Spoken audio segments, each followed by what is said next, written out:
ಸಾಧಾರಣವಾಗಿ ನಮ್ಮ ಮನೆಯಲ್ಲಿ ಬೆಕ್ಕು, ಪಾರಿವಾಳ ಇತರ ಪ್ರಾಣಿಗಳನ್ನು ನಾವು ನೋಡುತ್ತೇವೆ.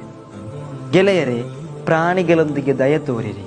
ತನ್ನ ಮನೆಯಲ್ಲಿದ್ದ ಬೆಕ್ಕಿಗೆ ಆಹಾರ ನೀರಾಗಲಿ ಕೊಡದ ಕಾರಣಕ್ಕಾಗಿ ಓರ್ವ ಮಹಿಳೆ ನರಕ ಪ್ರವೇಶಿಸಿದರು.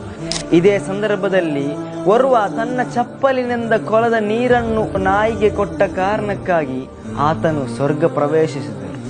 ಒಮ್ಮೆ ಪ್ರವಾದಿ ಸಲ್ಲಲ್ಲಾಹು ಅಲೈಹಿ ವಸಲ್ಲಂ ರವರ ಸ್ವಹಾಬಾಗಳು ಹಕ್ಕಿಯ ಮರಿಗಳನ್ನು ತೆಗೆದು ಅದರ ಗೂಡನ್ನು ಕೈಯಲ್ಲಿ ಹಿಡಿದರು. ಈ ಸಂದರ್ಭದಲ್ಲಿ ಮರಿಗಳ ಅಮ್ಮ ಅತ್ತ ಇತ್ತ ಸುತ್ತಾಡುತ್ತಿತ್ತು.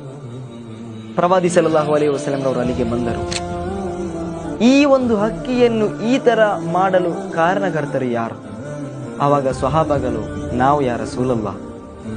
ಪ್ರವಾದಿ ಸಲ್ಲಲ್ಲಾಹು ಅಲೈಹಿ ವಸಲ್ಲಂ ರವರು ಅದನ್ನು ಹಿಂತಿರುಗಿಸಲು ಆದೇಶಿಸಿದರು. ನೀವು ಪ್ರಾಣಿಯೊಂದಿಗೆಯೂ ಪಕ್ಷಿಗಳೊಂದಿಗೆಯೂ ನೀವು ಕರುಣೆ ತೋರಬೇಕಾಗಿದೆ. ಇದಾಗಿದೆ ಪ್ರವಾದಿ ಸಲ್ಲಲ್ಲಾಹು ಅಲೈಹಿ ವಸಲ್ಲಂ ರವರು ನಮಗೆ ಕೊಡುವಂತಹ ಪಾಠ.